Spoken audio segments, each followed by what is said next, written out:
ಹೊಸಬಾಳೆಯ ಹೊಸ ಡ್ರಾಮಾ ಪಾಕ್ ಜೊತೆ ಮಾತುಕತೆ ವಿಂಡೋ ತೆರಿಬೇಕು. Hello boss, welcome back to first Kannada. ಇದು ಎಡಿಟರ್ ಸ್ಪೆಷಲ್.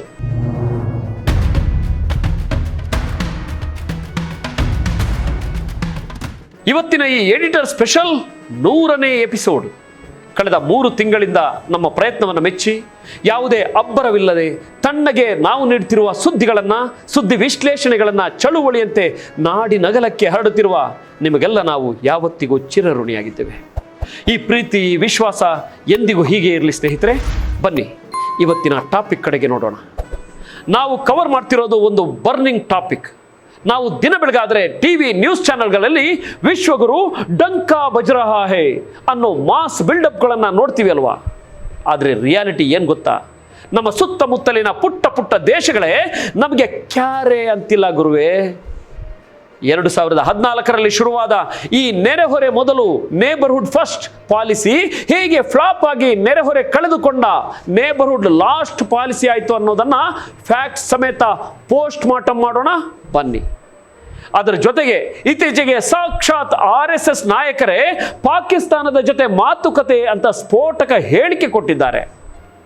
ನ್ಯಾಷನಲಿಸಂ ಹೆಸರಲ್ಲಿ ನಡೆಯುತ್ತಿರುವ ಈ ಡಬಲ್ ಸ್ಟ್ಯಾಂಡರ್ಡ್ಸ್ ಏನು ಅನ್ನೋದನ್ನ ಇಂಟರ್ನ್ಯಾಷನಲ್ ರಿಪೋರ್ಟ್ಗಳ ಡೇಟಾ ಇಟ್ಕೊಂಡು ಎಳೆಯಾಗಿ ಬಿಡಿಸಿಡ್ತೀವಿ. ಯಾವುದನ್ನು ಸ್ಕಿಪ್ ಮಾಡದೆ ಪೂರ್ತಿ ವಿಡಿಯೋ ನೋಡಿ ಸ್ನೇಹಿತರೆ.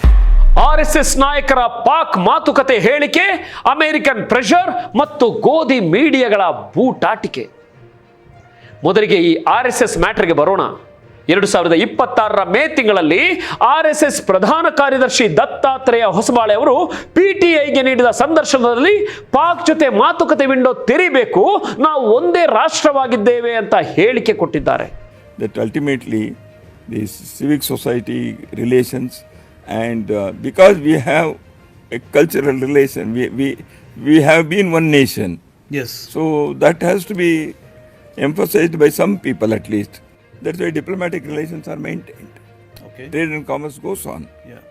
Visas are being given. So that we should not stop it. But because there should be a window for always for a dialogue. ಪಾಕಿಸ್ತಾನವು 26/11 ಪುಲ್ವಾಮಾ ಮತ್ತು ಇತ್ತೀಚಿನ 2025ರ ಪಹಲ್ಗಾಮ್ ದಾಳಿಗಳಂತಹ ಭೀಕರ ಕೃತ್ಯಗಳನ್ನು ಮಾಡ್ತಾ ಇದ್ರು. ಕೇವಲ ಮಿಲಿಟರಿ ಶಕ್ತಿಯಿಂದ ಸಮಸ್ಯೆ ಬಗೆಹರಿಯಲ್ಲ. ಸಿವಿಲ್ ಸೊಸೈಟಿ ಮತ್ತು ಕ್ರೀಡಾಪಟುಗಳ ಮೂಲಕ ಮಾತುಕತೆಯ ಬಾಗಿಲು ಓಪನ್ ಇರಬೇಕು ಅಂತ ಅವರು ಅಡ್ವೈಸ್ ಕೊಟ್ಟಿದ್ದಾರೆ. ಇದಕ್ಕೆ ಸೇನೆಯ ಮಾಜಿ ಮುಖ್ಯಸ್ಥರಾದ ಜನರಲ್ MM ನರವಾಣೆ ಅವರು ಕೂಡ ಭರ್ಜರಿ ಸಪೋರ್ಟ್ ಮಾಡಿ ಗಡಿಯ 2 ಕಡೆ ಜನರಿಗೆ ಬೇಕಿರೋದು ರೋಟಿ ಬಟ್ಟೆ ಮಕಾನ್ ಅಂತ ಮಾತ್ರ ಹೇಳಿದ್ದಾರೆ. ಆದರೆ ಅಸಲಿ ನಾಟಕ ಶುರುವಾಗೋದೇ ಇಲ್ಲಿ ಬಾಸ್. ತೊಟ್ಟಿಲು ತೂಗೋದು ಅವರೇ, ಮಗುವನ್ನ ಚಿವುಟೋದು ಅವರೇ ಅಂತಾರಲ್ಲ, ಥೇಟ್ ಆಗೇ ಇದು. ಒಂದು ಕಡೆ ಸರ್ಕಾರ ಭಯೋತ್ಪಾದನೆ ಮತ್ತು ಮಾತುಕತೆ ಒಟ್ಟಿಗೆ ಹೋಗಲ್ಲ ಅಂತ ಡೈಲಾಗ್ ಹೊಡೆಯುತ್ತೆ.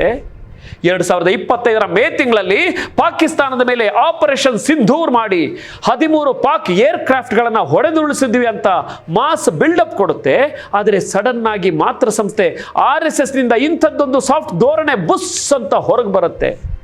ಇದು ಯಾಕೆ ಬಂತು? ಇದರ ಹಿಂದಿರೋದು ಅಮೆರಿಕದ ಪ್ರೆಷರ್. ದತ್ತಾತ್ರೇಯ ಹೊಸಬಾಳೆ ಅವರು ಇದೇ ಏಪ್ರಿಲ್ನಲ್ಲಿ ಅಮೆರಿಕ ಮತ್ತು ಬ್ರಿಟನ್ ಪ್ರವಾಸ ಮಾಡಿದ್ರು. RSSನ 100ನೇ ವರ್ಷದ ಆಚರಣೆಯ ಹಿನ್ನೆಲೆಯಲ್ಲಿ ಅಮೆರಿಕದ ಹಡ್ಸನ್ ಇನ್ಸ್ಟಿಟ್ಯೂಟ್ ಮತ್ತು ಸ್ಟ್ಯಾನ್ಫೋರ್ಡ್ ಯೂನಿವರ್ಸಿಟಿಯಲ್ಲಿ ಭಾಷಣ ಮಾಡಿ ಪಾಶ್ಚಿಮಾತ್ಯ ದೇಶಗಳಲ್ಲಿ RSS ಮೇಲಿರುವ ಹಿಂದೂ ಶ್ರೇಷ್ಠತೆಯ ಕಳಂಕವನ್ನು ಅಳಿಸಿ ಹಾಕುವ ಟ್ರೈ ಮಾಡಿದ್ರು. ಈ ಅಮೆರಿಕದ ಪ್ರವಾಸದ ಬಳಿಕವೇ ಅವರ ನಿಲುವಿನಲ್ಲಿ ಬದಲಾವಣೆಯಾಗಿದ್ದು ಸ್ನೇಹಿತರೆ. ಅಮೆರಿಕದ ಪರೋಕ್ಷ ಒತ್ತಡವೇ ಈ ಹೇಳಿಕೆಯ ಹಿಂದಿದೆ ಅಂತ ಕಾಂಗ್ರೆಸ್ ನಾಯಕ ಜೈರಾಮ್ ರಮೇಶ್ ಮತ್ತು ಮನೀಶ್ ತಿವಾರಿ ಎಕ್ಸ್ಪೋಸ್ ಮಾಡಿದ್ದಾರೆ. ಮೇನ್ ಸ್ಟ್ರೀಮ್ ಮೀಡಿಯಾಗಳ ಡಬಲ್ ಸ್ಟ್ಯಾಂಡರ್ಡ್ಸ್. ಸ್ನೇಹಿತರೆ, ಪಾಕಿಸ್ತಾನದ ಜೊತೆ ಕೇವಲ ಒಂದು ಕ್ರಿಕೆಟ್ ಮ್ಯಾಚ್ ಆಡಬೇಕು ಅಂದಾಗಲೆಲ್ಲ ಈ ನ್ಯೂಸ್ ಆಂಕರ್ಗಳು, ಅದರಲ್ಲೂ ಪಬ್ಲಿಕ್ ಟಿವಿಯ ರಂಗನಾಥ್ ಸ್ಟುಡಿಯೋದಲ್ಲಿ ಕೂತು ಕೆಂಗಣ್ಣು ಬೀರುತ್ತಾ ಬುರುಡೆ ಹೊಡಿಬೇಕು, ಕೆಚ್ಚಾಕ್ಬೇಕು ಅಂತೆಲ್ಲ ಕಿರ್ಚಾಡ್ತಾರೆ. 2025ರ ಏಷ್ಯಾ ಕಪ್ನಲ್ಲಿ ಪಾಕ್ ಜೊತೆ ಆಡೋದಕ್ಕೆ ಟ್ವಿಟರ್ನಲ್ಲಿ ಬಾಯ್ಕಾಟ್ ಅಂತ ದೊಡ್ಡ ಸೀನನ್ನೇ ಕ್ರಿಯೇಟ್ ಮಾಡಿದ್ರು. ನ್ಯಾಷನಲಿಸಂ ಪಾಠ ಮಾಡಿದ್ರು. ಮ್ಯಾಚ್ ಮುಗಿದ ಮೇಲೆ ಆಟಗಾರರು ಪರಸ್ಪರ ಶೇಕ್ ಹ್ಯಾಂಡ್ ಮಾಡದೇ ಇರೋದನ್ನೇ ಅಪ್ಪಟ ದೇಶ ಪ್ರೇಮ ಅಂತ ಬಿಂಬಿಸಿ ಮೇನ್ ಕೋಚ್ ಗೌತಮ್ ಗಂಭೀರ್ ಮತ್ತು ನಾಯಕ ಸೂರ್ಯಕುಮಾರ್ ಯಾದವ್ ಅವರನ್ನ ಮೆಚ್ಚಿ ಕೊಂಡಾಡಿದ್ರು. ಆದರೆ ಈಗ ಸಾಕ್ಷಾತ್ RSS ನಾಯಕರೇ ಇಳಿದು ಬಂದು ಪಾಕಿಸ್ತಾನದ ಜೊತೆ ಮಾತುಕತೆ ವಿಂಡೋ ಓಪನ್ ಇರಲಿ, ಕ್ರೀಡಾ ಸಂಬಂಧ ಬೆಳೆಯಲಿ ಅಂದಾಗ ಈ ಮೀಡಿಯಾಗಳಿಗೆಲ್ಲ ಬಾಯಿ ಬಿದ್ದೋಗಿದೆ. ಕಂಪ್ಲೀಟ್ ಸೈಲೆಂಟ್ ಆಗಿದ್ದಾರೆ. ಈಗ ಇದೊಂದು ಇಶ್ಯೂನೇ ಅಲ್ಲ ಅನ್ನೋ ರೀತಿಯಲ್ಲಿ ಬಾಯಿಗೆ ಕಡುಬು ತುರುಕೊಂಡು ಇದ್ದಾರೆ ಸ್ನೇಹಿತರೆ.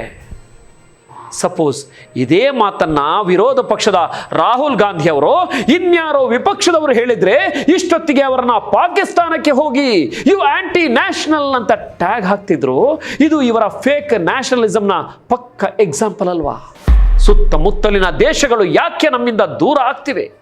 2014ರಲ್ಲಿ ನರೇಂದ್ರ ಮೋದಿ ಪ್ರಧಾನಿಯಾಗಿ ಅಧಿಕಾರಕ್ಕೆ ಬಂದಾಗ ಸಾರ್ಕ್ ಲೀಡರ್ಸ್ನ ಕರೆಸಿ ನೆರೆಹೊರೆ ಮೊದಲು, ನೇಬರ್ಹುಡ್ ಫಸ್ಟ್ ಅಂತ ದೊಡ್ಡ ಕ್ಯಾಂಪೇನ್ ಮಾಡಿದ್ರು. ಆದರೆ ಇವತ್ತು ಮಜಲ್ ಪವರ್, ಮಸ್ಕ್ಯುಲರ್ ಡಿಪ್ಲೊಮಸಿ ಅಥವಾ ಅತಿಯಾದ ದಾದಾಗಿರಿ ತೋರಿಸುವ ಉತ್ಸಾಹದಲ್ಲಿ ಭಾರತ ತನ್ನದೇ ಏರಿಯಾದಲ್ಲಿ ಒಂಟಿಯಾಗಿದೆ ಸ್ನೇಹಿತರೆ. ಬನ್ನಿ ಒಂದೊಂದೇ ದೇಶದ ರಿಪೋರ್ಟ್ ಕಾರ್ಡ್ ನೋಡೋಣ. ನೇಪಾಳ ನಮಗೆ ಅತಿ ಹತ್ತಿರದ ದೇಶ. ಆದರೆ 2015ರಲ್ಲಿ ನೇಪಾಳ ಹೊಸ ಸಂವಿಧಾನ ರಚಿಸಿದಾಗ ಭಾರತ ಅದರ ಮೇಲೆ ಪ್ರಭಾವ ಬೀರಲು ಯತ್ನಿಸಿ ಅಘೋಷಿತ ಆರ್ಥಿಕ ದಿಗ್ಬಂಧನ, ಅನ್ಡಿಕ್ಲೇರ್ಡ್ ಬ್ಲಾಕೇಡ್ ಹೇರಿತು. ಪೆಟ್ರೋಲ್, ಮೆಡಿಸಿನ್ ಸಿಗದೆ ನೇಪಾಳ ಪರದಾಡಿ ವಿಶ್ವಸಂಸ್ಥೆಗೆ ಹೋಯಿತು. ಈ ಅಹಂಕಾರದ ವರ್ತನೆಯಿಂದ ನೇಪಾಳ ಶಾಶ್ವತವಾಗಿ ಚೀನಾದ ಕಡೆ ಮುಖ ಮಾಡಿತು ಸ್ನೇಹಿತರೆ. ಅದಾದ ಮೇಲೆ 2020ರಲ್ಲಿ ಭಾರತ ಲಿಪುಲೇಖ್ ಮೂಲಕ ರಸ್ತೆ ಮಾಡಿದಾಗ ನೇಪಾಳವು ಸಿಟ್ಟಿಗೆದ್ದು ಕಾಲಾಪಾನಿ, ಲಿಪುಲೇಖ್ ಮತ್ತು ಲಿಂಪಿಯಾಧುರ ಒಳಗೊಂಡ 335 ಚದರ ಕಿಲೋಮೀಟರ್ ಪ್ರದೇಶದ ತನ್ನದೇ ಹೊಸ ಮ್ಯಾಪ್ ಪಾಸ್ ಮಾಡಿತು. ಸಂಬಂಧ ಸರಿಪಡಿಸಲು ಮಾಡಿದ EPG ರಿಪೋರ್ಟ್ 2018ರಲ್ಲೇ ರೆಡಿ ಇದ್ರೂ ಭಾರತ ಅದನ್ನಿನ್ನೂ ಅಫಿಷಿಯಲ್ ಆಗಿ ತಗೊಂಡಿಲ್ಲ. ಇದು ಅವರ ಸಾರ್ವಭೌಮತೆಗೆ ಮಾಡಿದ ಅವಮಾನ ಅಂತ ಅವರು ಫೀಲ್ ಆಗ್ತಿದ್ದಾರೆ ಸ್ನೇಹಿತರೆ. ಬಾಂಗ್ಲಾದೇಶ, ಕೇಂದ್ರ ಸರ್ಕಾರವು ಬಾಂಗ್ಲಾದೇಶದಲ್ಲಿ ಕೇವಲ ಶೇಖ್ ಹಸೀನಾ ಮತ್ತು ಅವರ ಅವಾಮಿ ಲೀಗ್ ಪಕ್ಷವನ್ನು ಮಾತ್ರ ನಂಬಿಕೊಂಡಿತ್ತು. 2014, 2018 ಮತ್ತು 2024ರ ವಿವಾದಾತ್ಮಕ ಚುನಾವಣೆಗಳಲ್ಲಿ ಅವರಿಗೆ ಕುರುಡಾಗಿ ಸಪೋರ್ಟ್ ಮಾಡಿತ್ತು.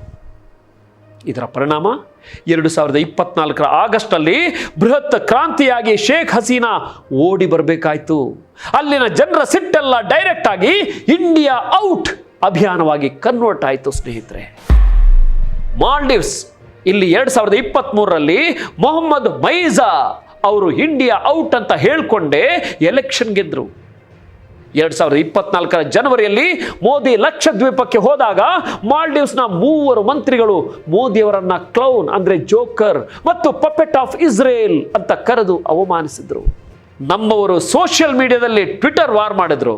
ಆದರೆ ಮೈಜು ಭಾರತದ 51 ಸೈನಿಕರನ್ನ ಹಿಂದಕ್ಕೆ ಕಳುಹಿಸಿ ಟರ್ಕಿಯಿಂದ ಡ್ರೋನ್ ತರಿಸಿ ಚೀನಾಕ್ಕೆ ಹೋಗಿ 20 ಒಪ್ಪಂದಗಳಿಗೆ ಸೈಲೆಂಟ್ ಆಗಿ ಸೈನ್ ಹಾಕಿದ್ರು. ಶ್ರೀಲಂಕಾ, 2022ರಲ್ಲಿ ಶ್ರೀಲಂಕಾ ದಿವಾಳಿ ಆದಾಗ ಭಾರತ $4 ಬಿಲಿಯನ್ ನೆರವು ಕೊಡ್ತು. ಆದರೂ ಅಲ್ಲಿನ 2000ಕ್ಕೂ ಹೆಚ್ಚು ಕಾರ್ಮಿಕ ಸಂಘಟನೆಗಳು ಭಾರತದ ಹೂಡಿಕೆಯನ್ನು ವಿರೋಧಿಸ್ತಾನೇ ಇವೆ. ಉದಾಹರಣೆಗೆ ಮನ್ನಾರ್ನಲ್ಲಿ $1 ಬಿಲಿಯನ್ ಮೌಲ್ಯದ ವಿಂಡ್ ಪವರ್ ಯೋಜನೆಯನ್ನ ಅದಾನಿ ಗ್ರೂಪ್ 2 ವರ್ಷಗಳ ಕಾಲ ಕಷ್ಟಪಟ್ಟು ಟ್ರೈ ಮಾಡಿ ವಿಳಂಬ ಮತ್ತು ಅನುಮತಿ ಸಿಗದೆ 2025ರಲ್ಲಿ ಆ ಪ್ರಾಜೆಕ್ಟ್ ಇಂದಾನೇ ಹಿಂದೆ ಬಂತು. ಇನ್ನೊಂದೆಡೆ ಚೀನಾ ಹಂಬಂತೋಟ ಬಂದರನ್ನ 99 ವರ್ಷಗಳ ಲೀಸ್ಗೆ ಪಡೆದು ನಮ್ಮ ಭದ್ರತೆಗೆ ಡೈರೆಕ್ಟ್ ಆಗಿ ಚಾಲೆಂಜ್ ಮಾಡ್ತಿದೆ ಸ್ನೇಹಿತರೆ. ಇಂಟರ್ನ್ಯಾಷನಲ್ ರಿಪೋರ್ಟ್ಗಳಿಂದ ಮಾನ ಹರಾಜು. ನಮ್ಮ ಮೀಡಿಯಾಗಳು ಮೋದಿಯ ಸರ್ಕಾರವನ್ನ ವಿಶ್ವಗುರು ಅಂತ ಬಿಂಬಿಸಿದ್ರೆ ಅಂತಾರಾಷ್ಟ್ರೀಯ ಡೇಟಾ ಫುಲ್ ಉಲ್ಟಾ ಇದೆ ಗುರುವೇ. ಬ್ರೂಕಿಂಗ್ ಸಂಸ್ಥೆ ರಿಪೋರ್ಟ್, ನಮ್ಮ ದೊಡ್ಡ ಸಮಸ್ಯೆ ಇಂಪ್ಲಿಮೆಂಟೇಷನ್ ಗ್ಯಾಪ್. ಬರೀ ಕ್ಯಾಮರಾ ಮುಂದೆ ಬಂದು ಬೃಹತ್ ಪ್ರಾಜೆಕ್ಟ್ ಅನೌನ್ಸ್ ಮಾಡೋದು, ಆಮೇಲೆ ಅದನ್ನ ಲೇಟ್ ಮಾಡೋದು. ನಮ್ಮಲ್ಲಿ IFS ಅಧಿಕಾರಿಗಳ ಕೊರತೆ ಎಷ್ಟಿದೆ ಅಂದ್ರೆ ಚೀನಾ 274 ರಾಯಭಾರಿ ಕಚೇರಿಗಳನ್ನ ಹೊಂದಿದ್ರೆ 1.4 ಬಿಲಿಯನ್ ಜನಸಂಖ್ಯೆ ಇರೋ ಭಾರತ ಕೇವಲ 194 ಕಚೇರಿಗಳನ್ನ ಅಂದ್ರೆ ಜಾಗತಿಕವಾಗಿ 11ನೇ ಸ್ಥಾನ ಹೊಂದಿದೆ. ROLC, rule of law collaborative 2026 report, China ಕೇವಲ ಸಾಲದ ಸುಳಿ ಡೆಪ್ಟ್ ಟ್ರ್ಯಾಪ್ ಮಾಡ್ತಿಲ್ಲ ಸ್ನೇಹಿತರೆ, ಅದು ಅಸಮ್ಮಿತ ಪರಸ್ಪರ ಅವಲಂಬನೆ ಅಸಿಮೆಟ್ರಿಕ್ ಇಂಟರ್ ಡಿಪೆಂಡೆನ್ಸಿ ಸೃಷ್ಟಿಸ್ತಿದೆ. ಚೀನಾ ಡೈರೆಕ್ಟ್ ಆಗಿ ಬೇರೆ ದೇಶದ ಗವರ್ಮೆಂಟ್ ಜೊತೆ 10-15 ವರ್ಷಗಳ ಡೆಡ್ ಲೈನ್ ಇಟ್ಟು ಫಟಾಫಟ್ ಅಂತ ಪ್ರಾಜೆಕ್ಟ್ ಮುಗಿಸುತ್ತೆ. ಇದರಿಂದ ಬಾಂಗ್ಲಾದೇಶದ ಸಾಲ $67.9 ಬಿಲಿಯನ್ ಏರಿದೆ. ಭಾರತ ತನ್ನ ಆಮೆಗತಿಯಿಂದ ಈ ಸ್ಪೀಡ್ ಮ್ಯಾಚ್ ಮಾಡೋಕೆ ಆಗ್ತಿಲ್ಲ. NUPI ನಾರ್ವೇಜಿಯನ್ ಇನ್ಸ್ಟಿಟ್ಯೂಟ್ 2026 ವರದಿ. ದಕ್ಷಿಣ ಏಷ್ಯಾ ಈಗ ಚಿಕ್ಕ ದೇಶಗಳು ಭಾರತ ಮತ್ತು ಚೀನಾ ನಡುವೆ ಎಡ್ಜಿಂಗ್ ಮಾಡೋ ಜಾಗವಾಗಿದೆ.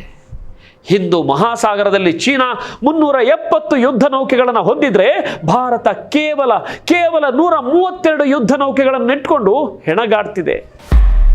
Soft power index 2026 brand finance ಬಿಡುಗಡೆ ಮಾಡಿರೋ 2026 ರಿಪೋರ್ಟ್ ಪ್ರಕಾರ ಯೋಗ, ಆಯುರ್ವೇದ, ಬಾಲಿವುಡ್ ಅಂತ ಕೊಚ್ಚಿಕೊಳ್ಳುವ ಭಾರತ ಸಾಫ್ಟ್ ಪವರ್ ರ್ಯಾಂಕಿಂಗ್ನಲ್ಲಿ 48 ಸ್ಕೋರ್ನೊಂದಿಗೆ 32ನೇ ಸ್ಥಾನಕ್ಕೆ ಕುಸಿದಿದೆ. ವಿಶ್ವಗುರು ಅಲ್ಲ, ವಿಶ್ವ ಫೋನಿ. ಇದೇ ಡೇಟಾವನ್ನು ಇಟ್ಕೊಂಡು ಕಾಂಗ್ರೆಸ್ ನಾಯಕರು ಸರ್ಕಾರದ ಮೇಲೆ ಮುಗಿಬಿದ್ದಿದ್ದಾರೆ. 2026 ಮೇ ತಿಂಗಳಲ್ಲಿ ಕಾಂಗ್ರೆಸ್ನ ರಾಹುಲ್ ಗಾಂಧಿ ಅವರು ನರೇಂದ್ರ ಮೋದಿ ಅವರನ್ನ ಕಾಂಪ್ರಮೈಸ್ಡ್ PM ಅಂತ ಕರೆದಿದ್ದಾರೆ. ಪ್ರಧಾನಿಯವರ ವಿದೇಶಾಂಗ ನೀತಿಯು ಜಾಗತಿಕ ಮಟ್ಟದಲ್ಲಿ ಒಂದು ಯೂನಿವರ್ಸಲ್ ಜೋಕ್ ಆಗಿದೆ ಅಂತ ಡೈರೆಕ್ಟ್ ಆಗಿ ಅಟ್ಯಾಕ್ ಮಾಡಿದ್ದಾರೆ.